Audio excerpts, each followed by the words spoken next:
नमस्कार, दिन भर की बड़ी खबरों में आपका स्वागत है। मैं हूं अंशिता श्रीवास्तव। इस बुलेटिन में आज बात होगी एलजेपी पर कब्जे को लेकर तेज होती सियासत की, पंजाब कांग्रेस में बढ़ती कलह की, जानेंगे कि यूपी में बीजेपी से क्यों दूर जा रहे हैं सहयोगी, गहलोत और पायलट के बीच बनती दिख रही है बात करेंगे बंगाल बीजेपी की बढ़ती मुश्किलों की, ट्विटर की बढ़ती परेशानी की और बुलेटिन के आखिर में बात वैक्सीन पर शुरू हुई नई सियासत की। लेकिन तमाम बड़ी खबरों से पहले एक नजर सुर्खियों पर। टीकाकरण नीति पर राहुल गांधी ने उठाए सवाल, कहा पीएम की छवि को बचाने की हो रही है कोशिश, महामारी को दिया जा रहा है बढ़ावा। कर्नाटक में मुश्किल में फंसी बीएस येदियुरप्पा की सरकार, बागी भाजपा विधायकों ने बढ़ाई मुश्किलें, बीजेपी राज्य प्रभारी अरुण सिंह ने बुलाई बीजेपी विधायकों की बैठक, पार्टी के अधिकांश विधायक चाहते हैं राज्य में नेतृत्व परिवर्तन। राम मंदिर जमीन मामले को लेकर शंकराचार्य स्वरूपानंद सरस्वती ने चंपत राय को घेरा, कहा गैर जिम्मेदार काम कर रहे हैं चंपत राय, मोदी उन्हें ट्रस्ट से तुरंत हटाएं। शेयर बाजार में आई गिरावट, सेंसेक्स 271 अंकों की कमजोरी के साथ 52,502 पर हुआ बंद, निफ्टी में भी 102 अंकों की गिरावट, 15,768 अंक पर बंद हुआ निफ्टी। सुर्खियों के बाद बात आज की सबसे बड़ी खबर की। घर की चार दीवारी से निकलकर सड़क पर संसद तक पहुंची एलजेपी की लड़ाई अब कोर्ट तक पहुंचती दिख रही है। पार्टी के अध्यक्ष पद को लेकर पशुपति पारस और चिराग पासवान दोनों ही कोर्ट का रुख कर सकते हैं। ये मामला चुनाव आयोग तक जाना भी तय माना जा रहा है। बात पार्टी पर कब्जे की है, जिसे लेकर आज चिराग पासवान मीडिया के सामने भी आए। तो क्या कहा चिराग ने और क्यों तेज हो रही है चाचा भतीजे के बीच की लड़ाई, देखें ये खास रिपोर्ट।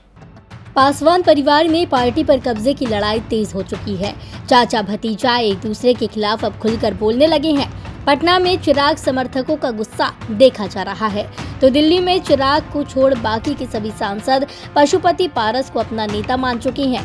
पार्टी किसकी, इसे लेकर अब पशुपति पारस और चिराग पासवान आमने सामने हैं। मामला कोर्ट और चुनाव आयोग तक जाता दिखाई दे रहा है।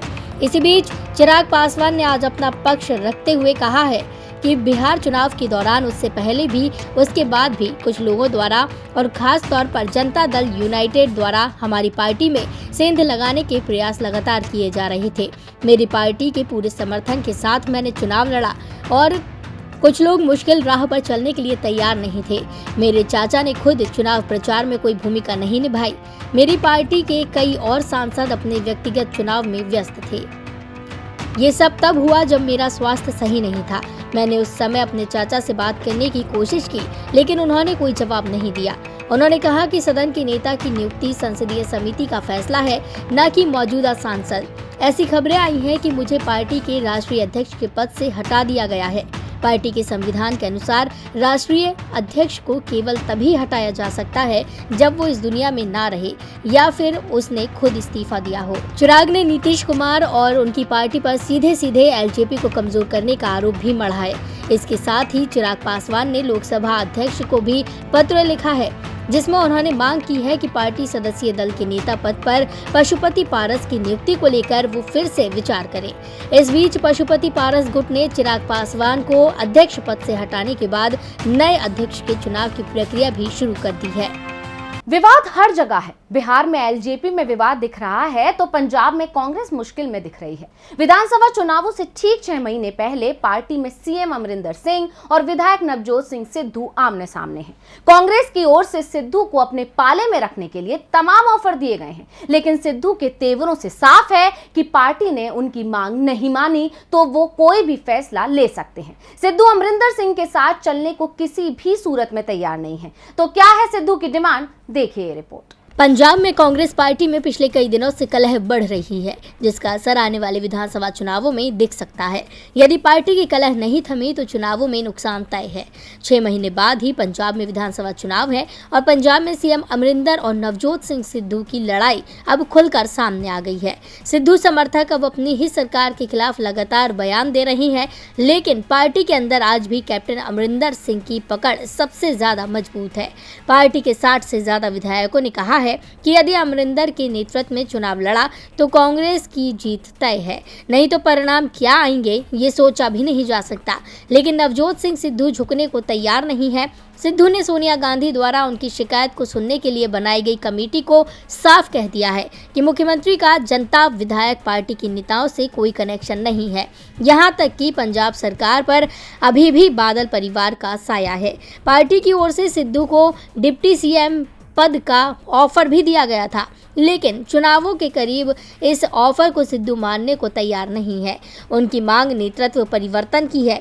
यदि इस समय नेतृत्व परिवर्तन ना भी हो तो विधानसभा चुनाव नए नेता के नाम पर लड़ने को लेकर वो पार्टी पर दबाव बना रही हैं। ऐसे में कांग्रेस के लिए मुश्किलें बढ़ती जा रही हैं, क्योंकि ना तो पार्टी अमरिंदर सिंह को नाराज करना चाहती है और ना ही सिद्धू को हाथ से निकलने देना चाहती है। सिद्धू की डिमांड बड़ी है जिसे मानना कांग्रेस के लिए मुश्किल है। सिद्धू को मनाने की कोशिशें पार्टी की ओर से पूरी की जा रही हैं। वैसे रूठे मनाने का ये खेल यूपी में भी चल रहा है। पंजाब के साथ यूपी में भी विधानसभा चुनाव होने हैं और चुनाव जब सामने आया है तो यूपी में बीजेपी को लगने लगा है कि सहयोगी के बिना लड़े तो हारते हैं। अब रूठे हुए पुराने सहयोगियों को मनाया जा रहा है, लेकिन सहयोगियों के तेवरों ने साफ कर दिया है कि यूपी में एनडीए संभलने की जगह बिखरता जा रहा है। देखिए ये रिपोर्ट।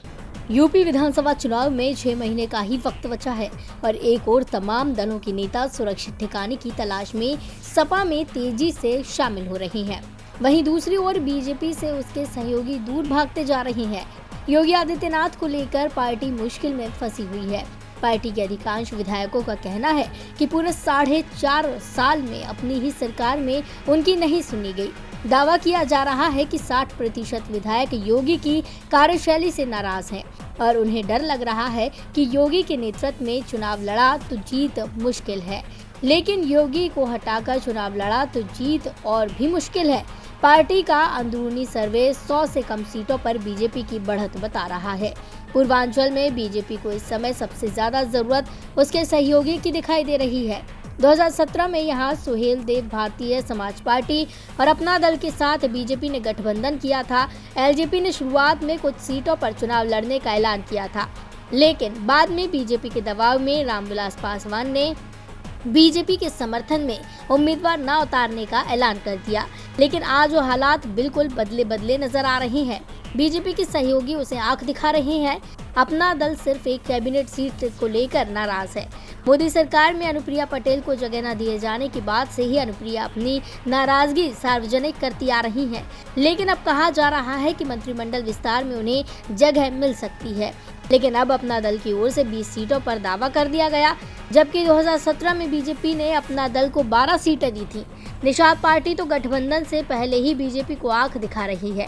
संजय निषाद ने तो सार्वजनिक रूप से कह दिया है कि यदि उनकी मांगें नहीं मानी गई, योगी कैबिनेट में उनकी पार्टी को जगह नहीं दी गई और विधानसभा चुनावों में भी सम्मानजनक सीटें निषाद पार्टी को नहीं मिली, तो बीजेपी के साथ चुनाव लड़ने की कोई संभावना नहीं है। सुहेलदेव भारतीय समाज पार्टी तो बीजेपी से बात तक करने को तैयार नहीं है।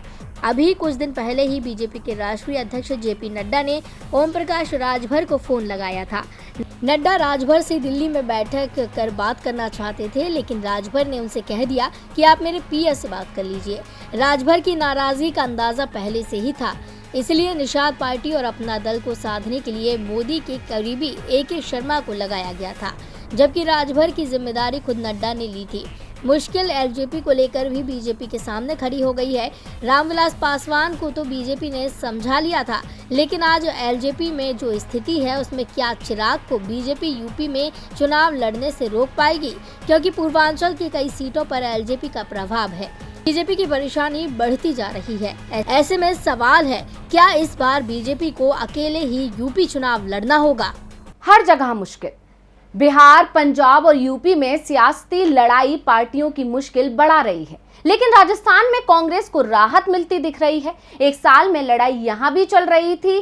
कांग्रेस के अंदर सीएम अशोक गहलोत और सचिन पायलट के बीच लड़ाई चल रही थी, लेकिन अब मामला शांत होता दिख रहा है। गहलोत भी पायलट समर्थक विधायकों को मंत्री बनाने को तैयार हो गए हैं। तो क्या है गहलोत का पायलट के लिए ऑफर? देखिए ये रिपोर्ट। राजस्थान में सीएम अशोक गहलोत और सचिन पायलट के बीच शुरू हुई सियासी लड़ाई को 1 साल से ज्यादा का वक्त हो चुका है। सचिन पायलट गहलोत सरकार को लेकर अपनी शिकायतें लगातार पार्टी हाईकमान तक पहुंचा रहे थे, लेकिन अशोक गहलोत के बड़े कदम के कारण सचिन की सुनवाई नहीं हो रही थी। पायलट के दबाव के चलते गहलोत मंत्रिमंडल विस्तार भी नहीं कर रहे थे। इस बीच कांग्रेस के अंदर यूपी, पंजाब, केरल सहित कई जगह पार्टी के अंदर कलह की खबरें आने शुरू हो गई हैं। पार्टी के अंदर G23 के रूप में एक गुट बनाया गया, जिसके बाद पार्टी ने अचानक ही रूठों को मनाने की कोशिशें शुरू कर दी। पंजाब पर इस समय कांग्रेस का विशेष फोकस है, क्योंकि 6 महीने में जिन 5 राज्यों में चुनाव होना है, उनमें यूपी के बाद पंजाब सबसे बड़ा राज्य है, और जिन राज्यों में चुनाव है उनमें पंजाब इकलौता ऐसा राज्य है जहां कांग्रेस की सरकार है, और पार्टी को भरोसा है कि उसकी सरकार बरकरार रहेगी, बशर्ते पार्टी के अंदर सब कुछ ठीक रहे। कैप्टन अमरिंदर सिंह और नवजोत सिंह सिद्धू के बीच चल रहे विवाद को सुलझाने की कोशिशें चल रही हैं, और अब पार्टी का ध्यान राजस्थान पर भी गया है। गहलोत को सचिन पायलट से किए हुए वादे पूरा करने को कहा जा रहा है, जिसके बाद गहलोत की ओर से पायलट गुट के विधायकों के लिए 3 मंत्री पद का ऑफर किया गया है। प्रदेश संगठन और निगम बोर्डों में भी पायलट गुट के लोगों को उचित प्रतिनिधित्व देने की बात भी कही गई है, लेकिन पायलट की ओर से 5 से 6 मंत्री पद मांगे गए हैं। गहलोत इसके लिए तैयार नहीं है। गहलोत की दिक्कत सिर्फ सचिन पायलट नहीं है, उनको मुश्किल वक्त में साथ देने वाले बीएसपी से कांग्रेस में आए 6 विधायकों के साथ साथ 18 निर्दलीय विधायकों को भी साधना है। कैबिनेट में सिर्फ 9 पद खाली हैं। यदि पायलट गुट को ही इसमें से आधे पद दे दिए गए तो कांग्रेस के बाकी गुट और 24 वो विधायक जिनके बल पर गहलोत सरकार टिकी हुई है, उन्हें साधना मुश्किल हो जाएगा। पार्टी में भी कई ऐसे विधायक हैं जो 6 से 7 बार चुनाव जीत चुके हैं। ऐसे में गहलोत ज्यादा बड़ी रिस्क लेने को तैयार नहीं है।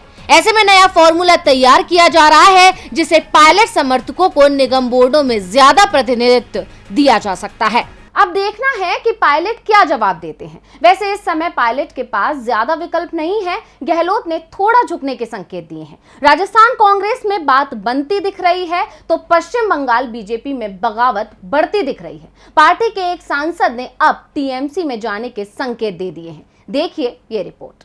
क्या बंगाल में बीजेपी का अस्तित्व हो जाएगा खत्म? क्या बीजेपी हो जाएगी बंगाल में कंगाल? क्या सारे टीएमसी के बागी करेंगे घर वापसी?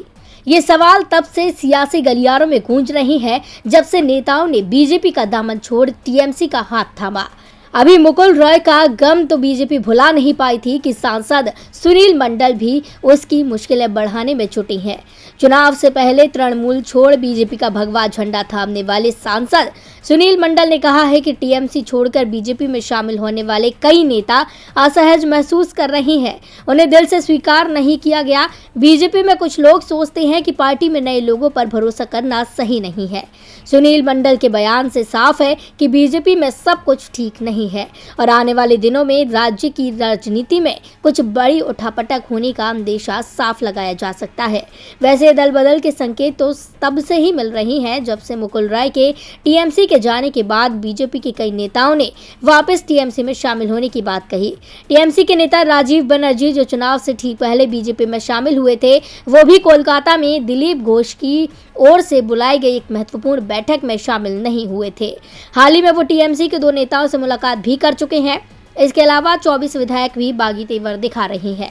शुभेंदु अधिकारी जब राज्यपाल से मिलने गए तो उनके साथ सिर्फ 51 विधायक ही राजभवन जा सके।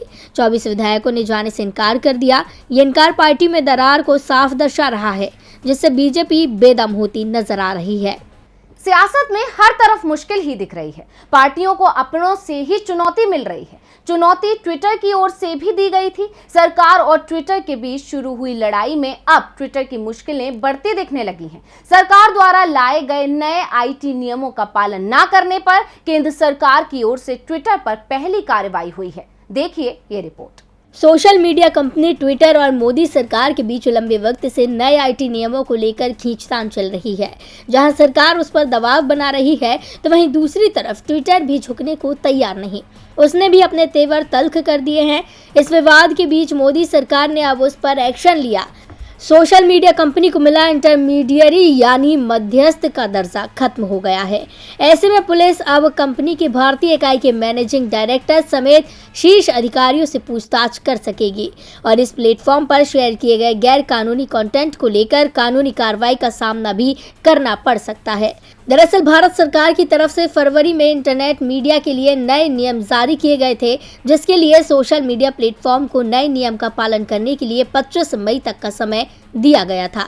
हालांकि ट्विटर की तरफ से इस पर कदम नहीं बढ़ाया गया। ऐसे में इलेक्ट्रॉनिक्स और आईटी मंत्रालय के सूत्रों ने कहा है कि ट्विटर ने अभी तक 25 मई को लागू हुए नियमों के सभी प्रावधानों का पालन नहीं किया है। सूत्रों का कहना है कि सरकार ने 5 जून को आखिरी चेतावनी दी थी, लेकिन उसके बाद भी ट्विटर ने नियमों का पालन नहीं किया। इसके बाद अब उस पर कार्रवाई शुरू हो गई है। अब देखना होगा कि इस एक्शन के बाद ट्विटर की तरफ से क्या रिएक्शन आता है। और बुलेटिन के आखिर में बात वैक्सीन पर तेज होती सियासत की है। देश में टीकों को लेकर शुरुआत से ही विवाद खड़ा होता रहा है। पहले टीकों के ट्रायल पूरा होने से पहले उसके इस्तेमाल की अनुमति देने पर विवाद हुआ, फिर वैक्सीन को बाहर भेजने पर विवाद हुआ, राज्य सरकारों के कंधों पर वैक्सीन खरीदने की जिम्मेदारी पर विवाद हुआ। जब मोदी सरकार फंसी तो उसने अपना ही फैसला पलट भी दिया और अब नया विवाद आया है कोवैक्सीन निर्माण की प्रक्रिया को लेकर। तो क्या है कोवैक्सीन का ये विवाद, देखिए ये रिपोर्ट। महामारी के खिलाफ बनाई गई पहली स्वदेशी वैक्सीन कोवैक्सीन को लेकर विवाद बढ़ता जा रहा है। इस विवाद की शुरुआत भी एक आरटीआई से हुई, जिसके बाद कोवैक्सीन बनाने वाली कंपनी भारत बायोटेक को सफाई पेश करनी पड़ी। सरकार को भी आगे आकर भारत बायोटेक के समर्थन में बयान देना पड़ा। कांग्रेस के नेशनल कोऑर्डिनेटर गौरव पांधी ने भारत बायोटेक की कोवैक्सीन को लेकर बड़ा दावा किया है। पांधी ने एक आरटीआई के जवाब में मिले दस्तावेज ट्विटर पर शेयर करते हुए कहा, कोवैक्सीन को बनाने में बछड़े के सीरम का इस्तेमाल किया जाता है, जिसकी उम्र 20 दिन से भी कम होती है। ये बहुत गलत है। इस जानकारी को पहले ही लोगों को बताया जाना चाहिए था। कांग्रेस नेता के बयान से पहले Indian council of medical research के रिसर्च पेपर में भी ये बात बताई गई थी। नवजात पशु के ब्लड का सीरम उपयोग वैक्सीन बनाने में किया जाता है। इसे पहली बार किसी वैक्सीन में उपयोग नहीं किया जा रहा है। ये सभी बायोलॉजिकल रिसर्च का जरूरी हिस्सा होता है। रिसर्च में दावा किया गया था कि कोवैक्सीन के लिए बछड़े के 5% से 10% सीरम का इस्तेमाल किया गया। मामला बढ़ता देख भारत बायोटेक को भी सफाई पेश करनी पड़ी। वायरल टीकों के निर्माण के लिए बछड़े के सीरम का इस्तेमाल किया जाता है, लेकिन कोवैक्सीन पूरी तरह से शुद्ध वैक्सीन है, जिसे सभी अशुद्धियों को हटाकर तैयार किया गया है। बछड़े के सीरम का इस्तेमाल कोशिकाओं के विकास के लिए होता है, लेकिन हमारे टीके के लिए तैयार किए गए फाइनल फॉर्मूले को इसका इस्तेमाल नहीं हुआ। भारत बायोटेक के समर्थन में स्वास्थ्य मंत्रालय भी सामने आया। मंत्रालय ने कहा कि बछड़े की सीरम का उपयोग सिर्फ वेरोसेल्स को तैयार करने में किया जाता है। जब वैक्सीन का प्रोडक्शन होता है तब इसका उपयोग नहीं किया जाता। तो दिन भर की खबरों में आज बस इतना ही। देखते रहिए डीवी लाइव। नमस्कार।